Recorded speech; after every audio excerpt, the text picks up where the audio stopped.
India's armed forces are going through a major churn. This week, a new recruitment program was announced. It's called Agnipath.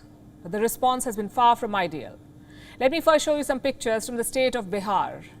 Protesters set a railway coach on fire. They blocked highways. They barricaded rail lines. Even some politicians and their residences were targeted. What explains this violent opposition? Apparently, these people are not happy with Agnipath. They were all eyeing jobs in the Indian military. But the new scheme makes that difficult. We'll discuss the protest in a bit, but first, let's tell you about the Agnipath scheme. There are 3 things that you must know about it. Number 1, it recruits aspirants in a specific age category, 17.5 to 21 years. That's what your age should be. Number 2, around 50,000 soldiers will be recruited every year, but not all of them will get permanent jobs. 25% of them will be retained, only 25%. The others will leave the forces after 4 years. And number 3, the soldiers who leave will not get a pension. They'll get a severance package, but no lifelong benefits. And that is the sticking point here. These protesters are not looking for any job.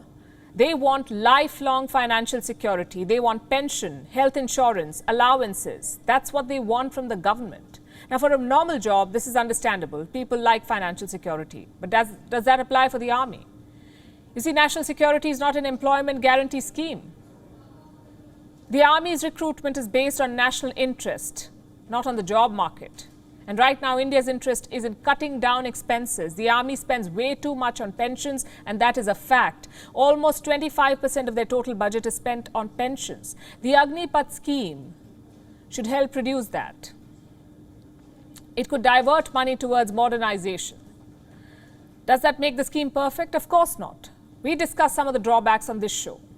Some army veterans have also voiced the same concerns. But is this the way to address them? By burning trains, by blocking highways?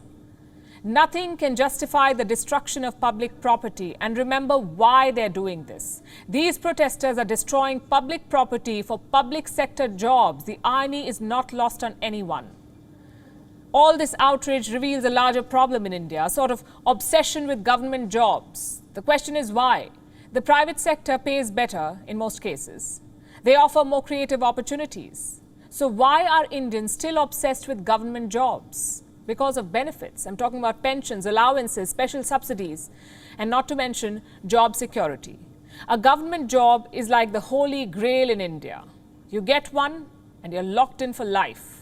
The society too plays a big part in this. Private jobs are considered unstable and risky, but not government jobs. If you work for the government, you climb up the social ladder. Your neighbors and family respect you. Beyond these perceptions, is there any substantial benefit? It's hard to imagine, honestly. Most people point to pensions as the biggest benefit of a government job. But private jobs pay better overall. So that should offset the pension payments. The fact is, it all boils down to attitude. Do you want to use your skills to drive ahead? Or do you want to piggyback on public money? Because let's face it, stability is not everything, and it's important. If you're good at what you do, you will keep your job. And where does that leave the scope for growth in professional life?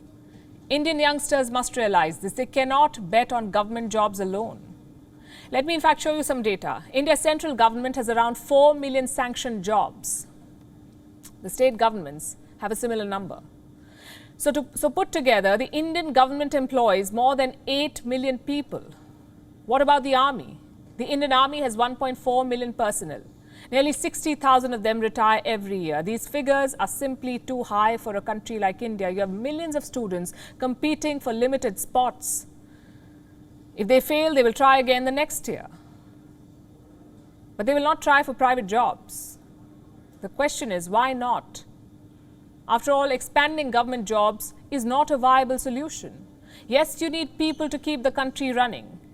But at what point do those people weigh down the country? India is dangerously close to that situation. So let me say this in conclusion. In this competitive world, nobody has the birthright to government employment, let alone employment for life.